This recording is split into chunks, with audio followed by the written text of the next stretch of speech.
Good morning, it's time for a movie review and I'm dipping into 1959 again, and this was in my top 10, a video I did about a week back. If you want to have a look at my top 10 movies of 1959, this one was in it. Anatomy of a Murder, directed by Otto Preminger, screenplay by Wendell Mays, based on a book by Robert Travers, and it's produced by Preminger. Tremendous cinematography here by Sam Levitt, edited by Louis Loeffler, and great music by the legendary Duke Ellington. And he also has a minor part to the cast. In the lead role is James Stewart as Paul Begley. He's a defence attorney. Lee Remick plays Laura Mannion. Her husband, Ben Gazzara, plays Lieutenant Frederick Mannion. Arthur O'Connell is Parnell MacArthur. Eva Arden is Maida Rutledge. Catherine Grant, Mary Pilat. A small role for George C. Scott as Claude Dancer.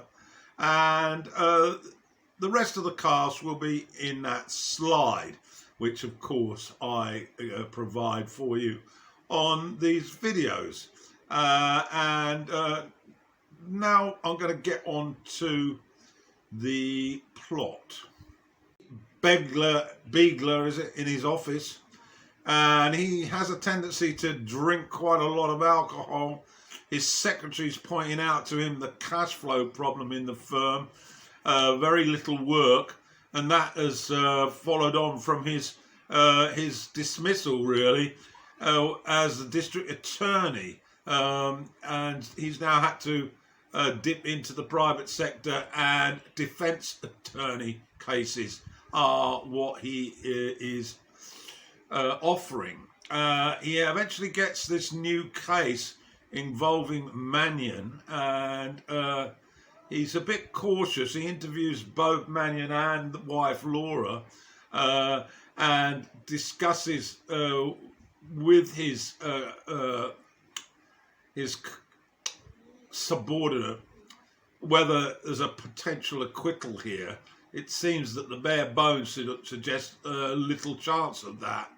The brief history, the wife returned to the trailer where the couple lived and told Mannion about having been raped, and then he returns to the nearby bar, gets very, very animated, and ends up shooting Barney, the bar owner, and it looks like it's a clear case of a murder.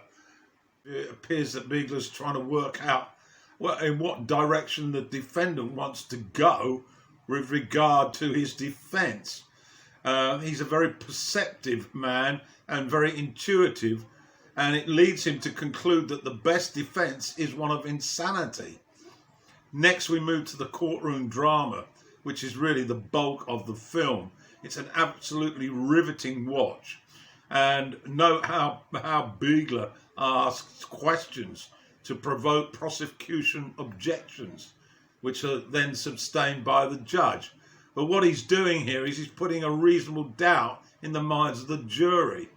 Every prosecution witness is challenged. Each piece of evidence is challenged, and this pattern is then forces the prosecutor, the assistant district attorney, to adopt a similar stance, and so we have more and more doubt brought about, challenging innuendo and circumstantial issues. He's constantly reprimanded by the judge. And initially, the rape appears to be off limits to questioning. But Stewart has an ability to manipulate the way in so that this is brought to the attention of the jury. So what happens is we end up with a shootout, really, between Beegler and the prosecutor, the assistant prosecutor, Scott. And it's about who is more persuasive with the jury. The process within the courtroom for a murder, a trial, and the performances are 5-star. So it's a very, very captive watch. gazzara, it becomes clear, has a tremendous amount of jealousy and anger. His wife is flirtatious and she wants to be desirable. And we see this with some of the provocative outfits that she brings to the court. It very much accentuates her curves. And this creates that picture in the courtroom as to why she may well have been raped. However, this is not excusable, of course, as Biegler points out. And we get that question that's certainly covered today. Is this relevant to the behaviour of the male?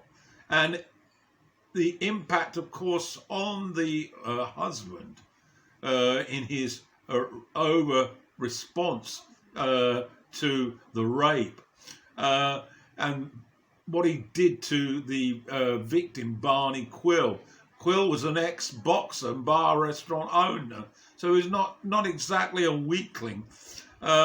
And there is some evidence from the victim's daughter at the latter stage of the trial. And then we move towards a verdict.